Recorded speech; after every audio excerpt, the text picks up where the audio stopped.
Hello, my name is Jody Delosier. I'm from the University of Nebraska-Lincoln and a graduate student in the School of Natural Resources. I would like to share my research on boundary spanning. Before beginning, however, I want to acknowledge the work of Dr. Mark Burbach and Dr. Weston Eaton and thank them for their assistance with this research. What is a boundary spanner? Boundary spanners are individuals who reach across organizational boundaries to build relationships and multidisciplinary connections in order to solve complex problems. They often act as liaisons, gatekeepers, or intermediaries, looking to share information and coordinate activities between their home organization and others. Additionally, these individuals encourage or foster mutual learning among research, policy, and practice. Boundary spanners are frequently utilized in the areas of corporate business, medicine, and higher education. Yet little research exists on their influence in natural resources management. Our research not only seeks to advance the role of a boundary spanner by exploring their role in the stakeholder-led engagement process, but views boundary spanners as stakeholders fully participating in the collaborative effort. The study participants in my research are part of a larger research project called Water for Agriculture. Water for Ag is a USDA NEFA-funded multidisciplinary research and engagement effort designed to bring together a variety of local stakeholders to access the social and environmental outcomes of stakeholder engagement in agricultural settings. The Water for Ag project involves 5 communities from Nebraska, Pennsylvania, and Arizona. Although my research specifically evaluates boundary spanning behavior in 2 Nebraska sites, the Central Platte River region and North Platte River region. With the support of professional facilitators, the 2 local teams independently met over an 18-month period to develop their own strategies to solve their long-term agriculture and water-related needs. In the North Platte River region, participants focused on the creation of a conference to inform the community about water issues with emphasis on infrastructure, water quality, and water quantity concerns.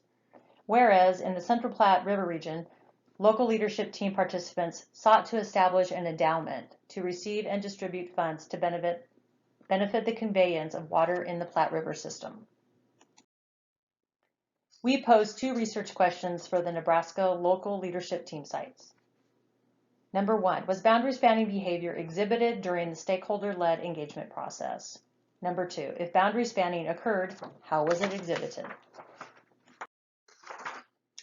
We employed a qualitative case study approach, which included both deductive and inductive analyses. A total of 25 local leadership team participants, 12 in the Central Platte and 13 in the North Platte, were interviewed using a semi-structured interview process. Because of COVID restrictions, all interviews were conducted either via Zoom or phone and occurred between the months of December 2020 and April 2021. Interview data was coded for 6 boundary spanning behaviors: autonomy, trustworthiness, authentic leadership, effective science communication, perspective taking, and relationship building. I would like to provide a brief summary of our findings. Several participants demonstrated autonomous behavior in both sides. These participants thought critically and/or would challenge the status quo, but more importantly, they encouraged others to do the same. They demonstrate opinion and thought that was unique, but yet they remained loyal to their home organization.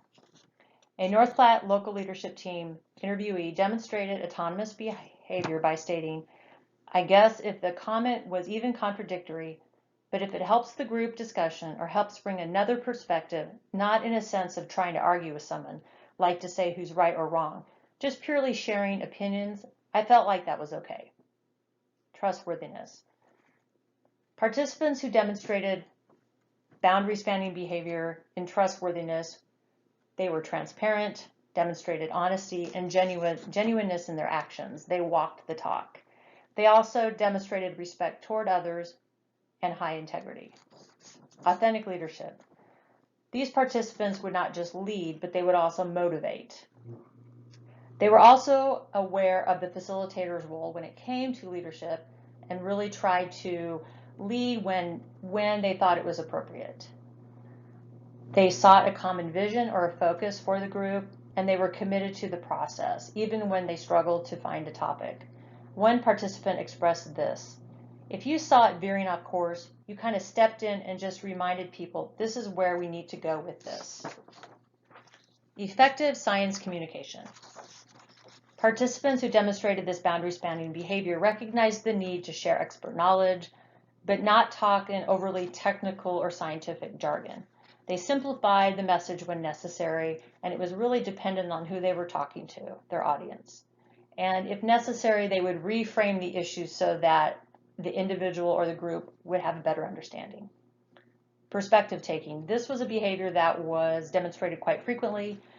Individuals with perspective taking behaviors encouraged iterative or two-way conversations. They acknowledged others' opinions, beliefs, and needs. They encouraged others to do the same, and they sought new ideas and perspectives from others. One participant's explanation of perspective taking was, it wasn't even a conversation about pivots. It's just understanding what are their life experiences. And lastly, relationship developer.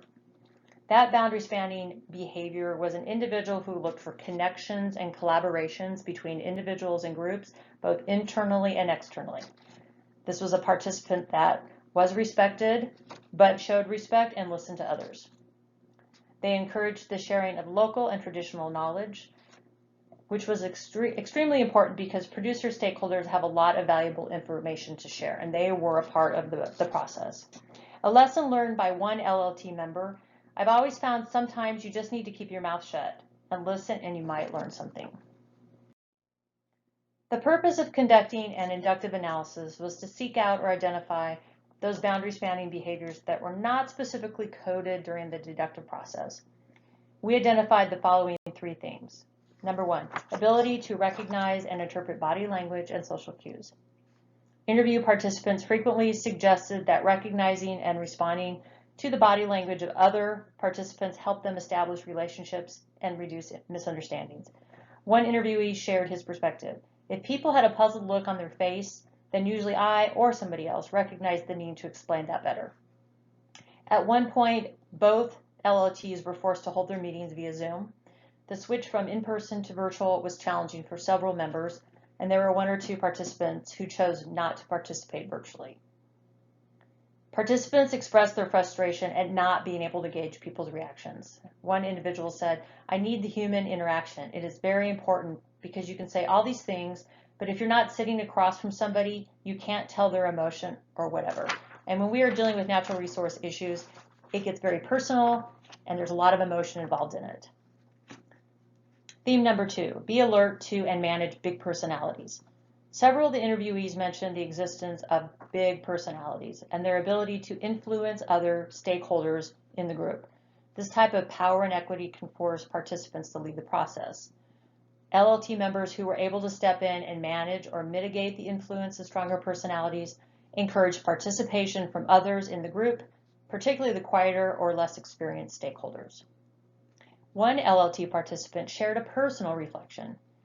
If you have people like me that are involved in a larger group, we can steer a conversation perhaps the way that we might want to, and others might not. And theme number three, encourage and support the creation of a safe space where stakeholders can engage on neutral ground. Several interviewees expressed their participation in and support of informal opportunities to connect with other stakeholders before, during, and after the engagement process. The creation of a safe space or environment free from criticism is frequently developed during those instances when stakeholders engage face-to-face in smaller groups, during one-on-one conversations, or field trips. Boundary spanners are often encouraged to seek out those opportunities to improve or build relationships and make connections internally and externally. Conclusions and future research. A complete analysis of our findings has not yet occurred. However, our preliminary conclusions are that boundary spanning behaviors were exhibited by stakeholders from both research sites. Although a professional facilitator at each location was utilized, over time, a small handful of stakeholders performed boundary spanning behaviors, which not only reduced the group's reliance on professional meeting facilitation, but helped each group achieve their goals. At one point during the stakeholder-led engagement process, Both LLTs struggled with the identification of a topic. I observed several participants staying committed to the process, a demonstration of authentic leadership, encouraging innovative thinking from themselves and others, autonomous behavior, and making internal and external connections, relationship developer. We suggest the boundary spanning behaviors may also contribute to single and double loop learning, something we observe during the 18-month process. Some suggestions for future research include asking whether context plays a role in boundary spanning behavior, as well as high conflict situations. The onset of COVID begs the question as well, can boundary spanners be effective in virtual meeting situations? Thank you for your time.